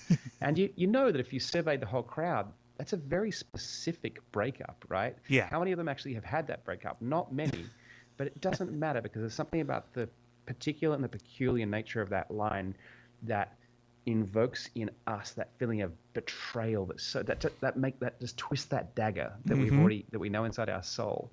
Yeah. And I think that's the beauty of a song, and it's the beauty of something where it breaks through and it becomes this group consciousness that's just like, everybody's like, yes, we all agree that this song really perfectly paints this emotion for us, and then becomes one of the greats where we think about that for years to come. Yeah, absolutely. And I mean, that said, I release singles all the time, and I realized I was just dogging on singles. But my next question for Ben was, so you just released a new single? Oh yeah. How's that going? Yeah. Whoops. I mean, I did the same thing. I think that's kind of where I was going. Was I realized, even though I love this, the single has to be about capturing people's attention. So for about 18 months, I released a single about every other month, because I'm an independent artist, and I don't have tons of money and a huge rollout plan. So I thought, for me, the best, as I was sort of reinventing myself and really kind of becoming Ben Grace as an artist, because I'd never had put out anything under my name before, aside from a Christian EP about 10 years ago. Yeah. I thought the best thing to do was just a single at a time, to let people kind of like snack on it. And some of those singles did really well, and others, didn't catch on as much. But what was fascinating to me was that the full-length album was basically the 8 of those singles that I'd already released, and then 2 new songs, and that was the first and the last song. And I was really surprised, because I thought maybe people would be tired. They've seen me promote these singles, they've seen me promote these songs, and maybe they've already checked them out and they don't care. And I was amazed how many people really showed up to listen to the album, and people were coming back and like, oh man, I really love that song, Mama. And I'm just like, that was the third single that I released. That song's been out there for like 15 months. But there is something, I think, about that major work, Yeah. about the album where people really were just like, wow, like this is so great that Ben would do that. We really want to, take the time to sit down and listen to it and to really dig in. And Yeah. so I think that's beautiful. I don't think that art form is going away anytime soon. Yeah. No, agreed. I think that's a good way of doing it too, and I agree. I think there's enough of us album lovers out there, and yeah. That being said, they're cool. I mean, we've released singles as Witherword, and if you hear them on the album, I mean, if you're a fan of just listening to the singles, it's great because it's we've given you that option. But if you do listen to the album, you'll hear that there's like an interlude between the songs that you're not going to hear on the single, and you're only going to hear it on the album, and that's the little stuff that I love about the albums is even when you get to know and love a song and then you hear it on the album and it's like becomes this whole book and it makes sense and there's a story and a beginning and an end and you hear that one part that you didn't hear in the single and you hear it on the album and you feel so special and then you connect with it that much harder. I listened to Pink Floyd's The Wall for the very first time last summer. And the all the way through, I'd never heard it all the way through, and it's that kind of feeling was exactly what Ashley was talking about. Like I'd heard the 2 or 3 or 4 songs they always play on the radio, but I had never heard them in context of the album. And there are all these things that they put into this album that just you don't hear. I mean, they don't work on the radio, or they don't work in a list of top songs or whatever. They're interludes, they're interstitials, they're things that connect all the different songs together that you just, don't make any sense when you hear the song on its own. But I absolutely agree. Like that's the kind of fun stuff you get to do when you do an album, as opposed to just releasing singles all the time. So I find it interesting that people still kind of resonated with what you did when you put them all together on an album, kind of bookended all the songs you've done. Yeah. And they're like, wow, this is so cool. Like it was still cool to people. Yeah. Yeah, that is interesting. Yeah. And I think the reality is, with that game with, trying to catch people's attention, one of the things I realized is that people are really busy and people might just miss something, Yeah. And that part of our job as artists is marketers, which I know a lot of people don't have a lot of taste for, and I'll be like, I don't like that part of it, and I can't blame them. I happen to be one of those weird, freaky people who likes the music business side of it, which is why I think Ashley and I connected. Right. Because I like the back end. I think it's interesting. I think, what you guys said in COVID, we've had to be nimble with our business model. We've had to be creative and come up with different things. And that's something that I actually really enjoy, and I think actually fulfills a different creative part of my brain. Yeah. I happen to like spreadsheets and Google Docs and all that kind of stuff. Oh, I hate spreadsheets. So it is intriguing to me how many people don't like that. And so for me, often I also, when I'm watching movies, I love the behind the scenes, features on back when DVDs were a thing, and you could kind of watch that. Like there's something to me that I enjoy watching the sausage being made, because I think trying to figure out, people's process, trying to figure out what people's motivations were, the why behind the whole thing, is just how I tick. And I really I think it informs my practice when I can understand how people do what they do and why they do what they do. Absolutely. It's a puzzle, right? And I mean, especially if you listen to the advice of other artists and where all of us have some kind of knowledge you can learn from, if you really talk to your artist friends and share what you know with your artist friends who've done stuff, then if you listen to what they say, not always, but often it's going to work out for you. I mean, it's like you put together that puzzle and sometimes the puzzle just isn't working for you and you're like, you know what, this isn't working for me. I'm going to shove that off to the side, but you start putting it together and you see other times you see where the pieces fit and you find other pieces and you make it work for you, and then all of a sudden you've got this finished puzzle piece and you're like, I did that, and that is so gratifying. I just love it when you work so hard at this one thing and you're not sure how it's going to go, and when it does work out, it's like, oh, I figured that out. And then it's like nobody really knows what you put into it, right? Unless you're listening to podcasts like this one. But there was Yep. a lot that went into it, and it feels good doing it yourself. And I think you're right, Ben. That is why we connect. We connect on that level, even though I hate spreadsheets. I will say I absolutely hate them. I don't know why. I love the back end work. Can't stand a spreadsheet. There was always something that we hate, right? Yeah. I actually love Carol's comment on here that is about the singles being chapters and the thing being the whole thing. That makes sense. Yeah. I actually saw Taylor Swift after Folklore was released a few weeks later, because I'm sure you guys have seen the same thing. I feel like music listening actually has dropped off a lot right across the whole, everybody, because I think people aren't in their cars commuting as much anymore, or they're also homeschooling and juggling whole things. Like the periods of our life where we like to sit down and listen to music and consume it have evaporated a little bit. So I even watched Taylor Swift trying to like bid to get people's attention. But one of the things that she actually did, which I don't think was a bid for attention, but she actually broke Folklore down into, I see these 3 to 4 songs as the escapism chapter of this album, and I see these 3 to 4 songs as this. And so she actually was really like, pulling apart her own record and saying, this is the motivation behind these tracks, and I think that's really kind of gorgeous. That idea of here's the escapism EP. This is part of the Folklore album, and kind of really leaning into that. And I think I would say the same thing. I think there's 3-4 songs on my record that are about sort of personal mental health, and there's 2 or 3 songs that kind of more justice oriented and about society, about Black Lives Matter and gun control and things like that. And then there's songs that are about church and kind of my journey deconstructing that and out of there. So there's all these threads that kind of roll through it. And I think for me, I was kind of thinking I would be personally tired about this record by the time I got to the end of it. But when I put all the songs in order for the first time and then sat down and listened to the whole thing from start to finish, I felt something. Like I was really emotionally engaged. I was really blown away at this kind of work that I'd created. And it was obviously my first full-length album, so there's something to that. But I also just really felt like, wow, like I've sat with these songs for 2 years and they still mean something really deeply to me. And so it's been nice, I think, in that promotion of the record to not just be like, oh, here we go again, yawn. Like I don't feel that way. I feel just as energized. I want to talk to people about it. I love this work I've created. I think it's important to me, and I think a lot of people have said it's important to them. So it's a privilege, I think, to kind of get to make art for people and have them reflect back what it means to them. Yeah, I totally agree.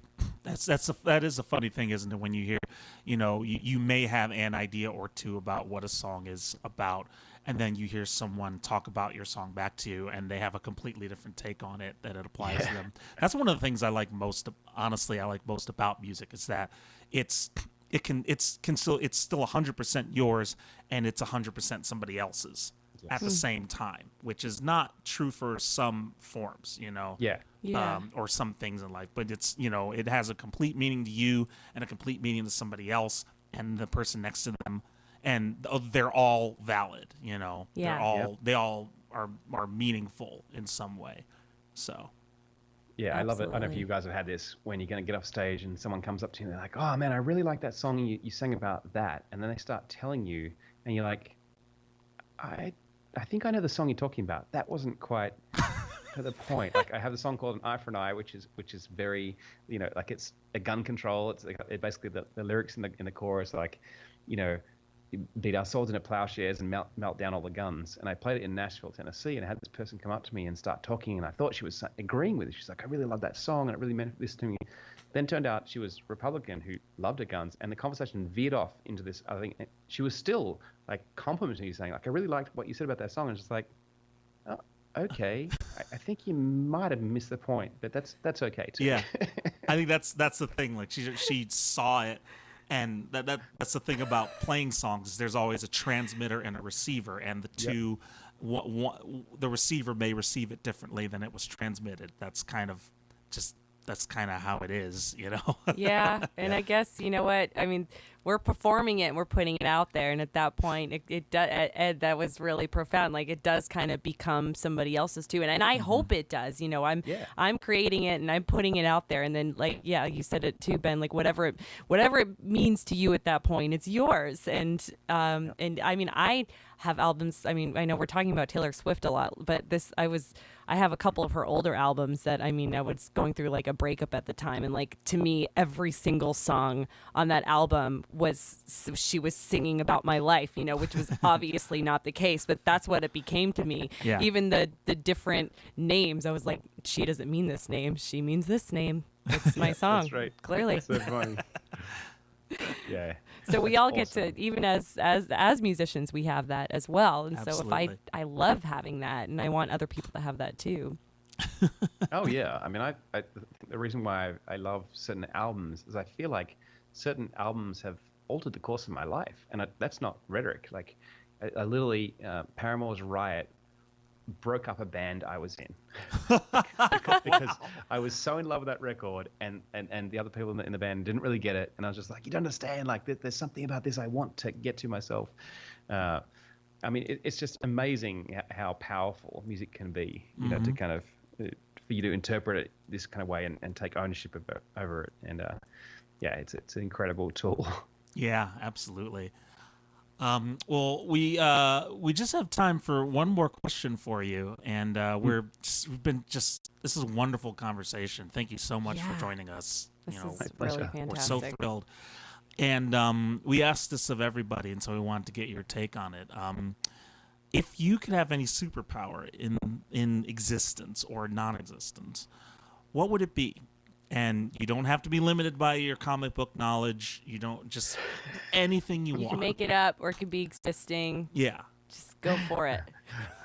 Oh boy, I'll have to go with the first thing I think that came into my mind, and I think this sort of comes out of a lot of my story, and a lot of what I think I'm seeking to do these days. I think that I want the superpower of vulnerability, and what I mean by that is I think I've spent most of my life being so afraid that if people saw the real me, they wouldn't like it. Yeah. And so I've kind of, had to curate this experience where I've had to, like, sell a version of myself to other people. And that's what I'm trying to deconstruct now by being more honest and authentic and telling it as it is. But it feels like a lot of work. And so some part of me feels like if I could honestly, and maybe, but probably the end of my life, I will feel this superpower of vulnerability of just showing up and doing the thing. But it's all sorts of spaces, right? Because, I think it's easy in certain parts to articulate that and be vulnerable, but then there's also just being vulnerable in my romantic relationships, in my friendships, with my family, Yeah. and showing up in kind of ways that mean you can be disappointed, you can be let down, but you can still grow in that. So I think that's absolutely kind of what I'm on the path to do is to try and do that. And I think incorporating that in my art, incorporating that vulnerability into kind of what I do, because for a lot of the time as a songwriter, I wrote a lot of songs, which I still think are beautiful, incredible songs, but I was always sort of telling someone else's story, or kind of, telling a larger story, or telling about an event, rather than actually really, like, taking hold of my own personal the impact of that personally on me and how to tell that part of it. So Yeah. I think the last few years I've been leaning more and more into, like, what does this mean? What is this song? Before I finish this song, what's the part that makes a real difference for me? What's the thing that's critical, and how do I then put that into the song so that other people might be able to connect to that? So that's my answer right now. The silly answer might be something like be able to drink whiskey all of the time without, getting the hangover or kind of, Well, I have that superpower, so. I'm just kidding. Ashley, damn. I don't actually at all. I'm like, one, I'm done. Well, we know you mentioned before it you just released an album this month. Yep. Where can people find that, and where can people find out more about you and your music and what you do online? Yep, the album is everywhere. It's called As If Words Could Heal the Wounds. It's under Ben Grace on Spotify, iTunes, all the rest. If you go to bengracemusic.com, I believe all the links are up there somewhere. That's a curious thing now, I actually go back. I know that the Spotify is on the front page. And then I'm Ben Grace Music everywhere. You can see up on the screen there, Facebook, Instagram, Twitter, everywhere there is a social media, I have the Ben Grace Music handle, so you can kind of find me there and be in conversation. And then I think similar to you guys, I'm on Patreon, and I don't think we've actually had a chat about this offline, but Patreon has been revolutionary for my art.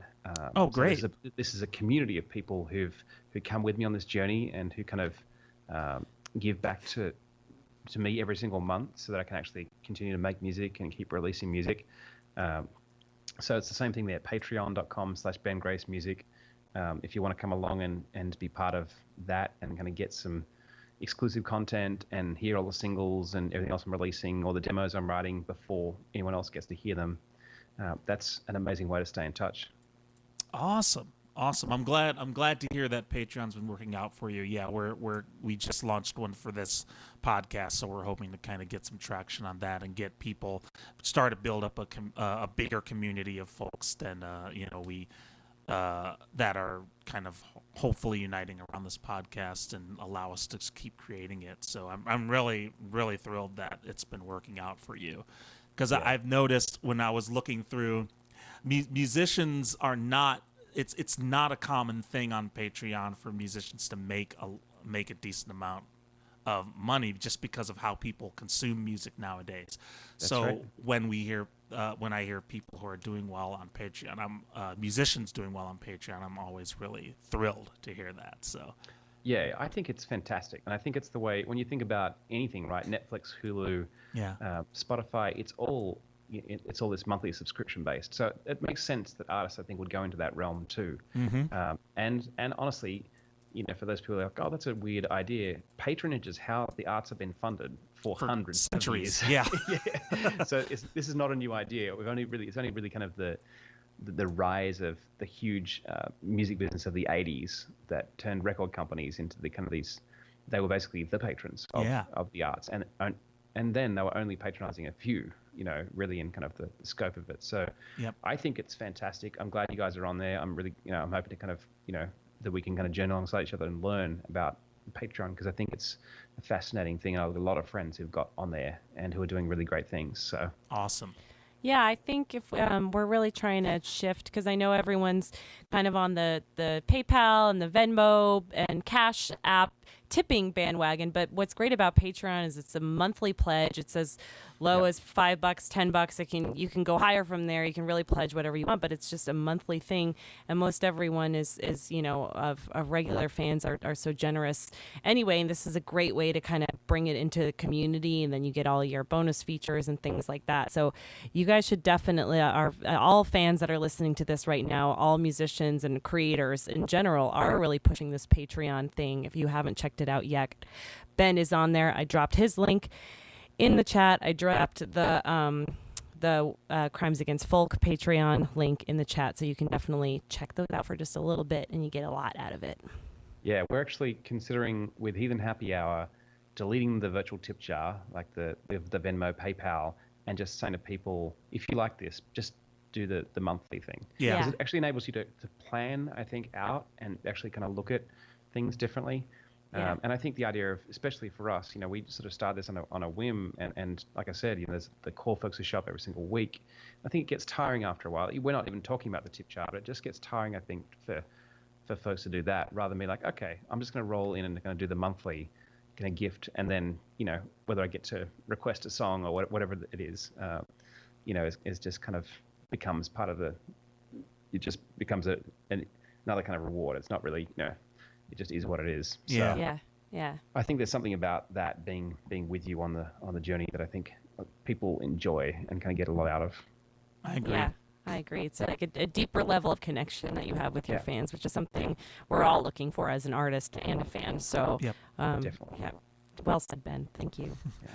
Well, we're going to say goodbye for now, but we really appreciate your time. Thank you so much for sharing your insight. I think you just have a really great philosophy on music and creating music that I'm very happy we got to share with our audience today. So thank you again for that, and hopefully we'll talk to you again soon. For sure. Thanks for having me on, Thanks, guys. Ben. We appreciate it. All right. Thank you. Talk soon.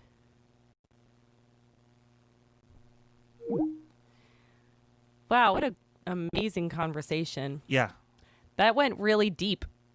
Good. That's kind of I know I kind of kicked it off deep on purpose because he sent in a really good story, and Yeah. it was really I don't know. There's something really it resonated with me. So And yeah, and the comments on our live chat were really deep in return. I want to thank you guys for participating in that conversation because I think it was really special yeah, absolutely. and important. I mean, that's something a lot of musicians are talking about, and is mental health, especially during these times and all times. But it's definitely taking a bit of a highlight lately. And I don't know if we've covered it so much in our podcast yet. So it was No, nice not to yet. cover it today. Yeah. Yeah. Yeah, it was good to kind of think about it because again, you're right, it is becoming more of a thing now because everyone's under a lot of stress right now. But Yeah. And if you missed the full thing, I do highly recommend that you will post this as a podcast on our Spotify or iHeartRadio or whatever you listen to your podcast. It'll be there and you can listen to the whole thing again because Ben has some really insightful things to say and important. I think everyone should hear it because that's good. Absolutely. And I do want to touch one more time on our Patreon page because we have just launched it. And I know we're talking a lot about it with Ben. And if you're unfamiliar with the Patreon format, don't be scared. It's easy and it's really fun. And the cool thing that, I think I'm really excited about, especially for our friends over in Europe and the UK, we specifically set this aside for you guys because we know we try to stream on Thursdays for a little hour happy hour thing. And a lot of you guys can't make that because it's, 3 a.m. your time or whatever. But what we're doing for just a $5 a month pledge and up is we're doing a weekly pre-show. So about 30 minutes before our podcast starts, so at 12:30 Pacific time every Sunday, we're going to play maybe 4 or 5 songs, and you can only watch this on Patreon. This is not something that you'll be able to watch on Facebook or YouTube or anything. The regular show will start at 1, and you can hear the podcast that going forward, and we will end with one song as we normally do. And if you don't want to pledge to us, totally fine. We hope that you tune in anyway because we love you being here. But if you want to join our Patreon community, that's an option for you, among other things. If you go to patreon.com/crimesagainstfolk, you'll see the different options, the different tiers. There's even a $1 option if you just kind of want to join the chat and join the community there. And then it kind of goes up from there with extra stuff. Yep. Yeah. So yeah, check that out. Again, we'll put the link there and in the show notes, and there's a little channel trailer as well if you want to just listen to that. Either way, we'd love it if you we'd love it if you at least check it out and consider it, because then we get to share some awesome bonus stuff with you. That's kind of the fun thing, is that it's made it a lot easier to kind of share bonus stuff with you, whether it's extra tips and tricks, or extra Q&As, or extra stories, like all the kind of stuff that we may not actually have time to get to in a podcast we can offer. So that's kind of the fun thing, as well, as we use it to kind of offer extra stuff for everybody. And it makes it a lot easier than trying to manage it ourselves. Not that we couldn't, but it just makes it a lot easier. Yeah, So, I'm all about making things easier. Yeah. All right. So, Is it time for tips and tricks? yeah, it's time for tips and tricks. And which we're going to bring Ben back. yeah, we're not done with Ben yet. He, as Ash mentioned earlier, he graciously allowed us to share his Spotify kind of tips live stream that he shared with a music engagement group that Ashley started. Mm-hmm. And so we were really, really thrilled to have that, because there's a lot of good info in there. So if you're an artist, or if you're a musician who is interested in kind of getting a bit more of a leg up in Spotify, definitely take a listen, and hopefully you can get a lot out of it. It's about 15 or 16 minutes long. we'll hang with you guys here in the chat while it's going.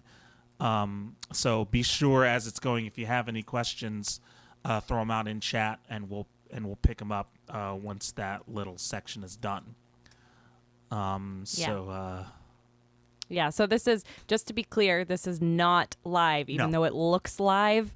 This is Ben did this live, as Ed mentioned, on about a month or two ago for this engagement group. And so we had that link, and so we're replaying it. So any comments you type in, Ben won't be able to reply back unless he's still watching the show, which he might be. But, we'll all be kind of commenting on the chat, but it's not live. But it's really, really great info for any musicians that are watching right now and you're trying to get your numbers boosted on Spotify. This is the way to do it. It's a great, very helpful tip that's helped Ben get over 40,000 streams on top of just being a fantastic musician, because you have to be a fantastic musician in order to get this, which a lot of you are. So take a listen. Or if you're curious on how this works, this is one of those, if you're not a musician, this is one of those behind the scenes moments that you might be interested in, because you're going to go, oh my God, I cannot believe how much work these independent artists have to do behind the scenes. Absolutely. So, hang around, get your notepad out, write down some notes, and we'll have Ben here in a video explaining some tips for Spotify. Hello, friends. So if you haven't met me already, I'm Ben Grace. I'm part of, obviously, this musician engagement group, but I'm an Australian artist currently based in San Diego. I was in New York for 7 years, so I was an East Coaster turned West Coaster. And I've been an artist for most of my life, and mostly in bands, and often kind of being the backing guy, the songwriter behind other artists. So I started my first foray into my own artist thing a couple of years ago. I've just been trying to work out how to build a fan base and how to build momentum. So, hey David, hey Sophie. So one of the things I'm going to do today is just show you a little bit of what I've been doing over the last year to give you some background. About June last year, two of my songs I think had reached about 2,000 streams on Spotify, and that had been me pushing it just a lot with my own fan base and really trying to kind of get people to listen to it. But watching other artists jump ahead, I was like, how is this happening? And I don't remember exactly how I stumbled upon this idea, but I'm going to show you just how I went from 2K streams on each song to both of my two top songs are now close to 40,000 streams, and all of my songs have some good streams. So the first thing is this. I'm going to turn my camera around so you can kind of see. All of this, by the way, is on the desktop form of Spotify. So you can get some of the information on your phone version, but the desktop version on your laptop or your computer is way better for information. So I'm going to turn this around so you can see it. All right, there's a musician engagement group. So okay, we go over to Spotify. One of the things I figured out is that most people Spotify, they just use their own Facebook to log in. So they just let Facebook kind of do that. So what that allows you to do is realize where people are. So at the moment I'm on my, I'm getting a huge glare. Okay, I'm on my profile here, and I'll show you what I figured out. So when you go to the About column here on artists, below the More Info, you can see this Discovered On, and you can see this is going to always be the top 5 playlists of artists that they're on. For most big artists, you'll see down here all of these playlists will be Spotify, which is really, really difficult to find and get yourself onto those big playlists. But here, Sad Country Love Songs, Charles Johnson Jr. If you click on this, you get to the playlist up the top here. You can then click on Charles Johnson Jr. and there's Charles. So if you go back across to Facebook and search in the top here for Charles Johnson Jr. Oh, look, he pops up there. go to the People tab. And you can just start to search down and see, oh, there is a message from Ashley. You can search down here and try to find this particular photo. Now I'm friends with Charles, so he might actually like pop up here. There he is. I'm actually not friends with Charles. But so what I've basically done is once you find the photo that matches here, which means he's using the same login, then you can actually send people a message here. And what I usually do is send them a short message that's short and to the point, respectful. Remember, these are real people. These aren't industry people. So just be real with them. I think usually my message is something along the lines of, "Hey Charles, username, always be personal. I just found your Sad Country Love Songs Spotify playlist. I have a song called blah blah blah, and tell them something about it." So it's a Sad Country Love Songs that was on there of mine was Preacher's Daughter. It's totally a sad country love song, so it fitted right into that. And so I was saying, I'd love you to check out my song Preacher's Daughter and add it to your playlist. Always make sure your ask is very clear, the reason why you're actually making that contact. So even though these are real people, just also treat them like their playlist is going to help you. So make sure you treat them with respect. And then I always put maybe just a little bit of information about me. I mean, I'm an Australian artist based in San Diego, and then hope you're doing well in these COVID times, or whatever it is, something really short to the point. Don't make it too long. These are just regular folks trying to kind of get through their life as well. And if you kind of land on their playlist, great, it helps you out at no end. So that's the process by which I've been doing the thing. And then the thought behind it for me was, and this is our job as artists, we've got to identify who we are, what we do, what we like. So maybe the thought is finding other artists that are like you, and then you can actually use that same tool. If I turn this back around, this is not going to work on mine, so maybe I'll just click through to artists here. So click through to Luke Bryan, but on the list on the side here, fans also like. So Luke Bryan is obviously a huge artist. If you click through to his About page, you can see that all of his playlists are all Spotify. So kind of, that's a difficult thing to do. But if you go back to the overview and say fans also like, you can keep clicking through this and go down, 5-6 layers into Spotify to find another artist who isn't a huge thing, but who also might have a similar sound to Luke Bryan in this case, but obviously maybe it's to someone who you really like and admire and someone who you think represents your music. You can go all the way down there and find someone who is sort of up and coming, and find their particular find the playlists that are here. Or the other thing you can do is this, and this is kind of what I did. So my first single was New York Lullaby. So I searched lullaby or lullabies in here in the top. Sorry, this is so glary, I don't know why. Lullaby in here, then went down to playlists down here. And then you can see there's a lot of lullabies. So lullaby is a hard one because all of them are, babies kind of things. So you're just like, okay, that's a little hard. I don't think any of these songs could necessarily kind of work. So maybe I'm going to have to go to country lullaby, add country to it, because it's a country song. You can see straight away, country lullaby playlist. But I'm going to click back down here again so I can actually see all this. And what you can see below here is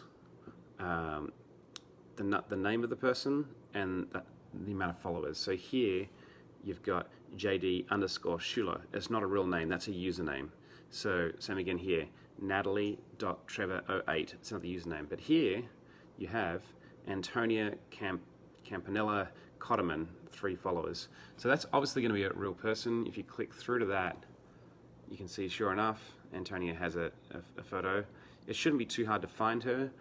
The only thing is, it has 3 followers.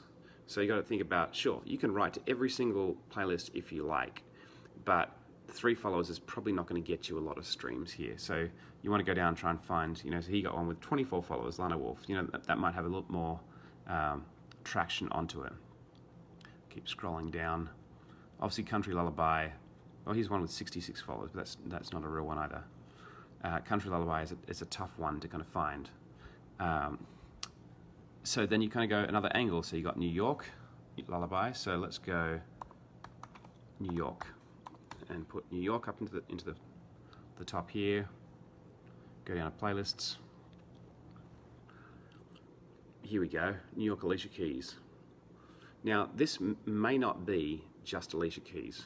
You click into it, sure enough, Janelle Monáe, Lady Gaga, Brandy Carlisle.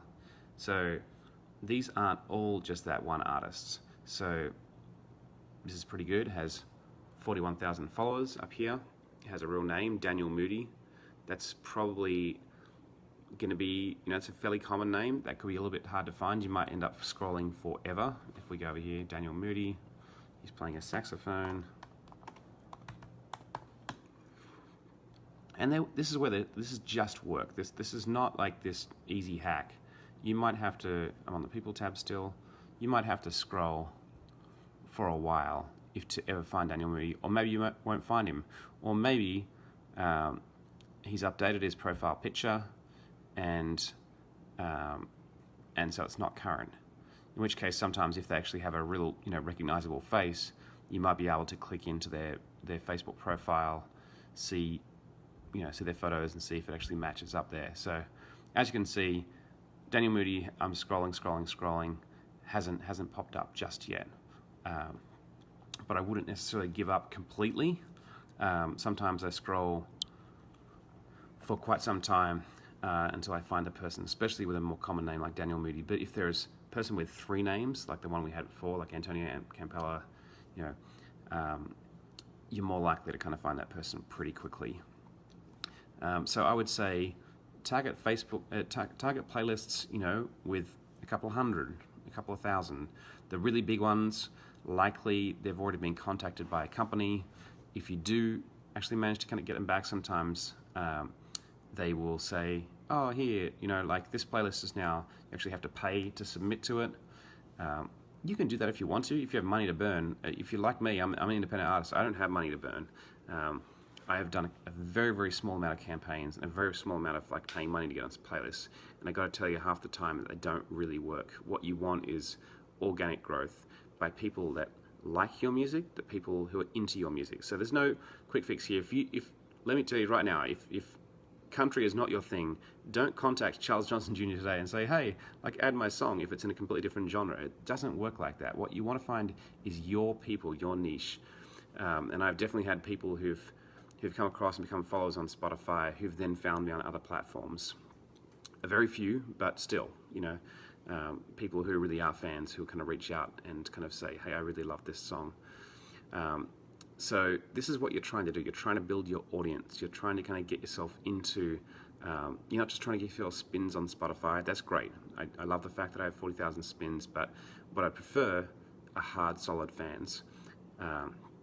So with some of these people who actually do run the playlist that I've contacted, some of those people have actually become fans because they say, thanks for reaching out. I loved this song. I'm adding it to this playlist. And they start following my page and interacting. So that's my little hack. I'm trying to think of other things along the way I've kind of learnt. If I've missed anything on here. Any other questions for people watching? Hey Jeremy, hey James, Carl, Feta, Sophie, yeah, a lot of you guys here. It's awesome. I think that's all I'm thinking about right now. I feel like there's one thing I've missed. Oh, I guess the other thing is just always be grateful. Kind of write back to people, tell them what it means. I've definitely gone back to people who've added me to the playlists and sent them a message later and said, thank you so much for adding my song. It's really meaningful to kind of wake up and kind of see that your playlist is contributing to my growth. So I think that's a good thing. Do I also do this on Instagram to find peeps, Sophie? I have done that. I think you can use Facebook or Instagram to log in. So if I don't find the person easily on Facebook, I will go to Instagram. I think a lot of it also tends to be age. So Sophie, your audience is probably way more on Instagram, I'm guessing, just from your age because you're a high school grad. So I have used that from time to time. If I don't find the person on Facebook and I kind of feel like the playlist might be worth it, I've gone on Instagram. Although I've got a friend of mine, Brian James, who has a great song on Instagram that has 1.5 million streams. He's trying to do this on Instagram and not finding quite as much traction as Facebook itself. So, to each their own. I think if you can find it, great. The other reason why I'm sharing this with you guys is because I want other people to be trying this out and trying to hack this system. If you do something, you find like a little niche thing here, and you find a way to do this, that's great. I'd love to know it. The biggest thing that I'm kind of noticing, and that Brian and I go back on talking about Spotify, is we think a lot of it is about the saves. So whilst you might get a lot of songs onto playlists, if a number of people then save, like the heart button on Spotify, and then save that to their profile, or if they add it to their own playlist, that's what I think actually kind of really helps the algorithm drive into Spotify. And we're just guessing that a little bit. We don't know that for certain. So I think that's kind of what we've learned so far. So always push your followers to save the song, to like the song, to heart the song, to put it into their own playlist. That Charles Johnson Jr. playlist that I've told you about, that has become what's called a feeder playlist for me. So a lot of people will find the Sad Country Love Songs playlist, they'll listen to the thing, and then they'll add songs from that playlist onto their own playlists. And that is where I think a few months ago I got to a place where Spotify put two of my top songs into their Spotify algorithmic playlist and started really pushing it. It didn't last very long. It only lasted a few days and a week. But I think it was basically because I was getting a lot of saves and plays and a lot of saves onto playlists from that other stuff. So let me know how you go. This is not a quick fix. Like I said, 12 months it's taken me to kind of get to 40K each. But I think hopefully this group, as Ashley has said in the comments, is about engaging with each other, learning from each other, doing the hard work. And if you're at home, like I am in quarantine, sort of, trying to scratch your head and trying to figure out what to do, this is a great thing to fill your time. I definitely put aside about 30 minutes to an hour every single day when I had started this. I don't do it as regularly now, and I probably should get back onto it, but just put in the time, listen to some favorite music as you go through, and just kind of go down the playlists, write to the person, write messages. I think I used to write between 30 and 50 messages a day. So I think that's it for now. I hope you guys kind of find something useful in this. I hope it is something that you give a try and let me know. I'm easily, obviously, findable on this group, but I'm also very chatty on all the other platforms. So send me a message, send me questions. All the best. Cheers, guys.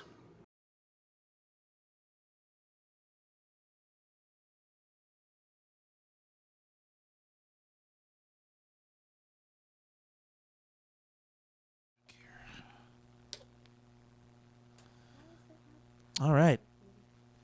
Some great tips and tricks from Ben Grace on how to improve your Spotify numbers. And like he said, we definitely want to reiterate, it takes a while. Unless you're very lucky, which most of us aren't. It takes a while, and it's a decent amount of work. So you want to make sure that you can budget your time accordingly so that you can focus on this sort of thing. Like you said, he takes about an hour, half an hour every day, and just kind of works on it. So it's a good way to just kind of, put on a podcast like ours, or put on your favorite album or whatever, and just kind of blow right through it.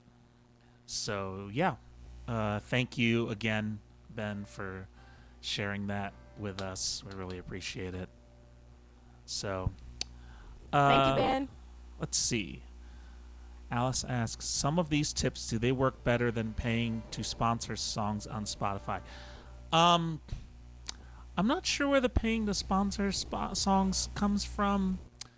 I know that there are, you can pay someone to kind of just promote your stuff or try to get it into as many hands as possible, but then you may as well just do it yourself at that point, depending on how much money you have. If you have money to throw away, then yeah, go for it. But it's the benefit to doing it Ben's way is you can kind of learn how Spotify looks at your music. That's one of the main things is that you'll see what Spotify thinks your music sounds like who else you think it might sound like, and you'll also be able to form a greater connection with the people that you're trying to reach out to for playlist spots. As he said, it's all about kind of building these connections. So when you're reaching out to people who have playlists, you want to make sure you can connect with them and build a relationship, because those relationships will last longer than anything you pay money for, to be honest. So what Ben is, the things that Ben suggested are things that, again, they just take a lot of work. We've tried them ourselves off and on, but we've, being able to commit to them now, we are able to do that because we have a lot more time than we used to. But that's kind of the main thing, is you'll want to make sure you just set aside the time to put all that stuff to work, and then you don't really have to pay anybody else to do that stuff for you. Yeah. Yep. You had an earlier one? Yeah, Virginia was asking, where will this replay, will we be able to watch this replay? Because, that is a lot of information, a lot to take on at once, and I'm sure some of you want to rewatch it and also want to share it with some people. Yeah. And so these live streams will stay up on Facebook and on YouTube. So if you kind of mark where we're at in the show right now, which is, typically towards the end, you can definitely pull us up on Facebook and on YouTube and watch this again. We'll also release this as an actual podcast episode as audio only, and that you can listen to wherever you want to listen to your podcast, Spotify, iHeartRadio, iTunes, anything. Go to crimesagainstfolk.com and it will direct you on where to go for all your options. Yep. You can also just listen to it right there in the browser if that's your thing too. Yeah. once they're up.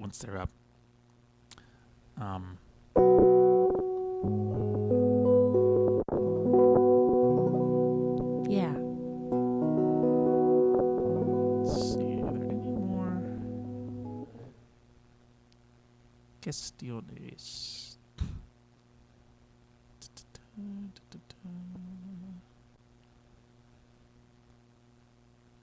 We're just browsing to see if there's any other questions that we missed. I'm getting my guitar set up. I bought this little pod for my electric guitar.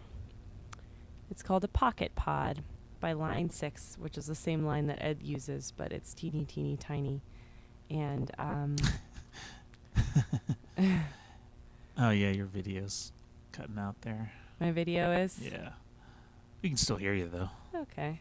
Well, that's good. On the plus side, you look like a beautiful painting right now. Oh, thank you, Ed. Well, Virginia said that. Thank you, Virginia.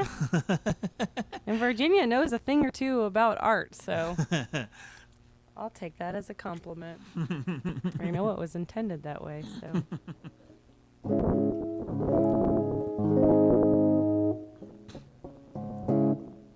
Okay.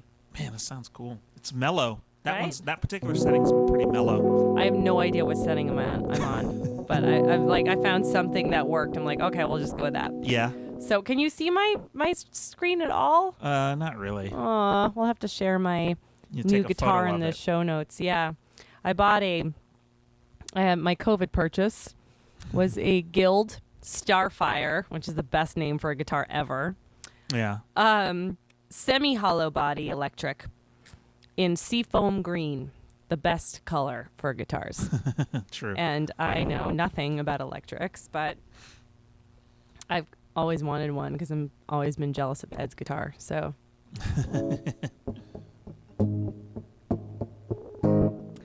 So, I'm going to play it and our final song. I think that's all the questions, right? Yep. Yeah, thank you guys for joining us again. What a great show. I say this every time, but I feel it this way. I feel this way about every episode we have, but in just a different way. Like, I really enjoyed having Ben on today and I mentioned this earlier and I'll mention it again because it's so important to talk about our mental health, and everyone has a different journey they're taking in life in general, and especially during COVID times because it's changed so much for so many different people. So, hearing his take on live performance and authenticity and such was really insightful to me and really opened up layers, depth that I very much enjoyed talking about. I learned stuff about Ed today too. Yeah. Yeah. It was. I liked kind of just hearing his philosophy on performing and creating and stuff like that. I think that's one of the more fun parts when we talk with different artists as well, is to really see how different artists really view the creative process and everything. So Yeah. that's been kind of fun. So we're going to leave you guys with this song. Once again, we have launched our Patreon page. So please, if you're supporting our podcast or Witherword at all, we do highly recommend that you go to patreon.com/Crimes Against Folk, because that is where we're going to start directing everybody so they can, you use just a little bit of money. It's not very much, and you can join in on the live music as well, which we're going to be adding back in for patrons only, and then also support us and just join that community, because we really want to focus on growing that, because as Ben mentioned, it's really a fantastic growing community. So if you go to crimesagainstfolk.com, it'll kind of direct you everywhere. There you are. Me? Yep. Did you lose my audio? No. Your video's back. Oh, okay. I was like, I hope I wasn't just talking. No, you can show people your cool guitar now. Oh, and right. your pod. There she is. That's such a cool looking guitar. Oh man, I love it. So this is my Guild Starfire and Seafoam Green. Let's see your pod too. Oh. I haven't even Oh, seen you haven't it yet. seen it. Look how tiny. So tiny. Oh, Ow. look at that. That's cool. Yeah. Awesome. That would be perfect for playing out, Yeah.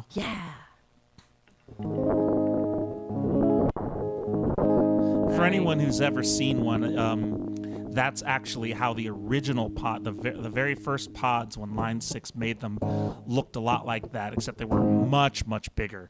So it's kind of neat that they were able to shrink down that technology into something basically half the size, or even more than half the size. So for the first time ever, you are going to hear Witherword perform with 2 hollow body electric guitars. One of them very poorly. That's this one, because I still don't know what I'm doing. It's weird. Like, that switch to electric is weird, right, Ed? Yeah, I think so. It just feels like I'm playing a different instrument, even though it's the same thing. It's the same strings, it's the same frets, the same notes, but because I went from electric to acoustic, and it was Right. It was weird. Like you develop calluses in different places. That's for sure. Like you absolutely do. Yeah. Like I notice if I go from one to the other, like my fingers will hurt in different places after like a week or two of playing. Yeah. So Well, Thank you guys all for joining. Thanks to our friends on Band Lab. What up, Billy? Edwin? Thank you guys for joining us. And thanks to all of our friends on watching on Facebook and YouTube. Alice and Peter, Virginia, Danuta, Glenn, and Carol. And if I didn't mention your name, you too. I normally scroll through and try to get everybody, but I have my hands full, so I love you all. We do this every Sunday. Join us. We're going to leave you with this song. This is a Witherword original. This is called Nephew.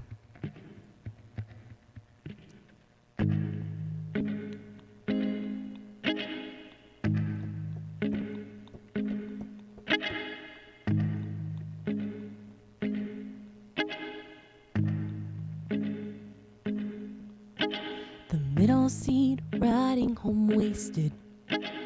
Seconds to just rest my head. Turn 2 minutes of faded. Cigarette breath on my neck. But you are a part of his family. He's the captain of this wanted car. It's construction on 41 highway. Good thing we're not going too far.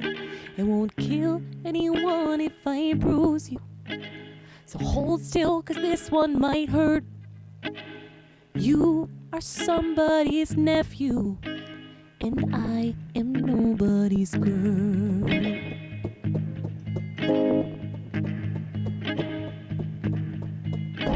Do you think he saw me in the mirror, or even cared to look behind? I saw him first, but I'm guessing who I'll go home with tonight. How do you love just one person? Maybe I love a little too much. He said he wants a lover, but baby, I don't think he knows how to love. It won't kill anyone if I bruise you. So hold still, 'cause this one might hurt. You are somebody's nephew, and I am nobody's girl. Ooh, ooh, ooh, ooh. It won't kill anyone if I bruise you. So hold still, 'cause this one might hurt. You are somebody's nephew, and I am nobody's. Kill anyone if I bruise you. Hold on to the ship as we turn. You are somebody's nephew,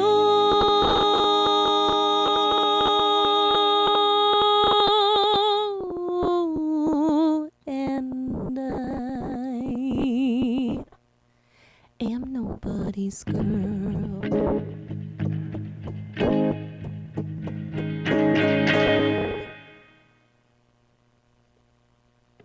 Thank you. Yay. Thanks, everybody. Special thanks to Ben Grace. Thanks for hanging out with us and sharing your wisdom. Yeah. As a reminder, we do this every Sunday on Facebook Live, YouTube, and Band Lab. Podcast comes out Tuesday on your podcast app of choice. Please feel free to like, subscribe, and leave a review. And we will see you next time. Bye. Bye.